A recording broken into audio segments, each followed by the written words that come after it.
Podemos tener más adelante, ya tenemos a César Ulloa conectado en plataformas. César, qué gusto saludarte esta mañana. No se resuelve únicamente escribiéndolos. Muchísimas gracias, siempre un cordial saludo a ustedes. Siempre es un gusto compartir. Existe entre la zona rural Coincido, y la zona. siempre es un gusto compartir. Tenemos ahí ya, se fue. Teníamos un Un ruido audio. un audio que no sabíamos bien de dónde venía, pero César, conversemos un poco de ese tema que nos acoge a todos. Se va acabando el mundial y nuevamente se va poniendo el foco en temas importantes dentro de Ecuador, como la política, como las elecciones seccionales que se avecinan, donde se habla mucho pues de la polarización, se habla mucho también de que deberíamos tener más mesas de diálogos, más think tank, comenzar más por los acuerdos, pero ¿qué acuerdos? Comienzo preguntándote, es decir, ¿qué acuerdos se pueden tener cuando incluso las participaciones entre diferentes partidos se vuelve caótica y parece que debería haber uniformidad de partidos en estas elecciones? Bueno, muchísimas gracias, Cecilia. Un cordial saludo también a nuestro querido amigo que nos acompaña. Siempre yo le seguía a Javier desde que hacía televisión con mucho agrado, muy responsable él en el manejo de la información. Muchas gracias, Voy a César. acompañarles unos minutos. Algo sucedió en la red al inicio, estaba desde las 9 y algo nos ocurrió. Pero precisamente y a propósito de la pregunta que se plantea, yo digo que el antídoto para la polarización es la presentación de propuestas como una consecuencia de un acuerdo, como un pacto social de origen, en donde los distintos sectores, la sociedad, las organizaciones políticas, las élites, logran buscar esos comunes denominadores. Y precisamente las propuestas, ¿por qué diluyen la polarización? Porque la polarización no es otra cosa que este juego de ida y vuelta, de insultos, de descalificaciones, de desacreditaciones, porque en polarización no se debate propuestas. En polarización se intercambia improperios. Cuando hay propuestas se debilita la polarización. Y es así que con un colega, con Emilio Luna, hemos tenido la iniciativa ciudadana junto con la Fundación Konrad Adenauer de presentar esta propuesta al país, los 12 retos del Ecuador, que por cierto lo vamos a compartir, está abierto la versión y la descarga digital, y decirles que los grandes acuerdos giran alrededor de la inseguridad y la violencia como primerísimo tema. Luego tiene que ver indudablemente la democracia, la gobernabilidad, la recomposición del tejido social, el tema económico, la educación y las inequidades territoriales. A puertas de unas elecciones a noviembre, creo que lo más importante es que anterior a la discusión de los candidatos, de las candidatas, se ponga sobre la mesa las propuestas, pero superando el análisis del diagnóstico, sino más bien yendo a las alternativas.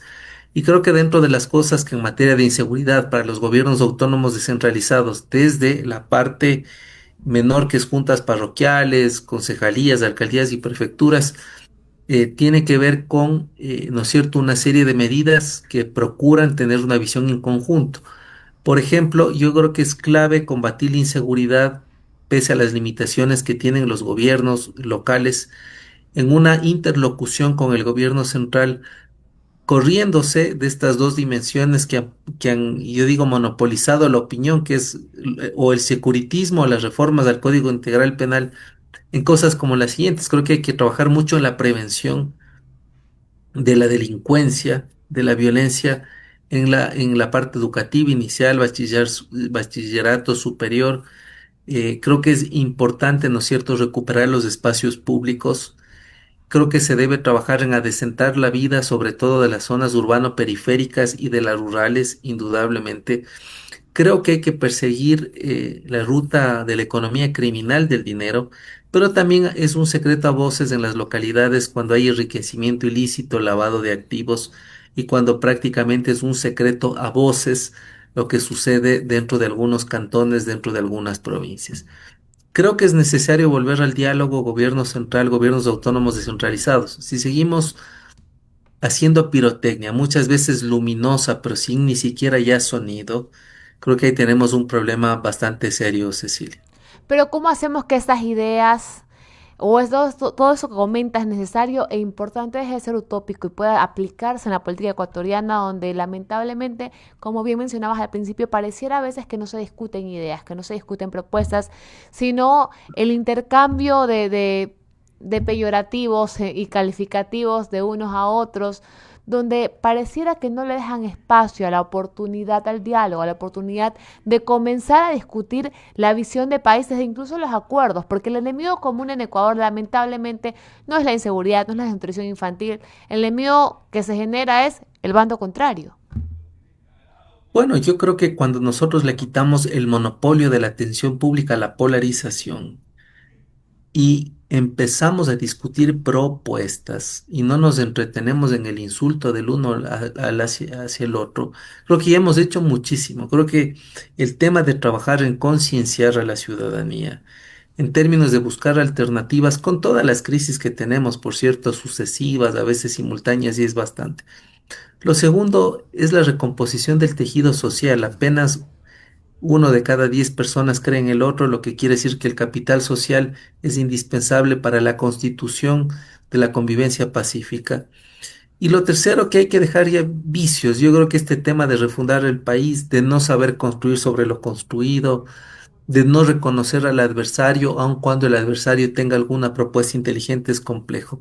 Si el país no toma decisiones, yo diría a corto plazo, estamos en un estallido de dimensiones incalculables, porque es insostenible, insostenible el tema de estar como el país más inseguro de la región, entre los cuatro más inseguros del mundo. El tema del desempleo joven es fenomenal, la falta de acceso de chicos a la universidad o a las instituciones de educación superior igual. Entonces yo creo que hay que buscar un pacto constitutivo y para el efecto nosotros hemos puesto a disposición este conjunto de propuestas que además tienen un hallazgo importante. Entre el 80 y 90% de los planes de gobierno de las organizaciones políticas, incluso de aquellas que se consideran antagónicas, son similares. Entonces, la narrativa de la polarización es narrativa.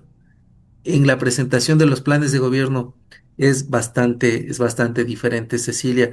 Yo voy a tener que, lamentablemente, desconectarme.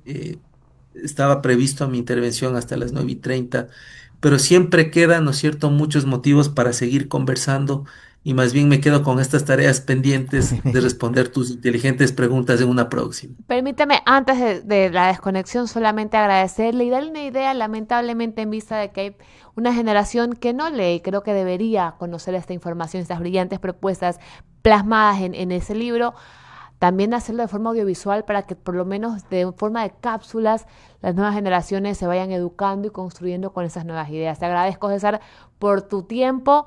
Qué pena no poder conversar más extendido en este momento, pero estás invitado siempre para poder expresar todas tus opiniones e ideas. Muy amable, un excelente día. Muchas gracias.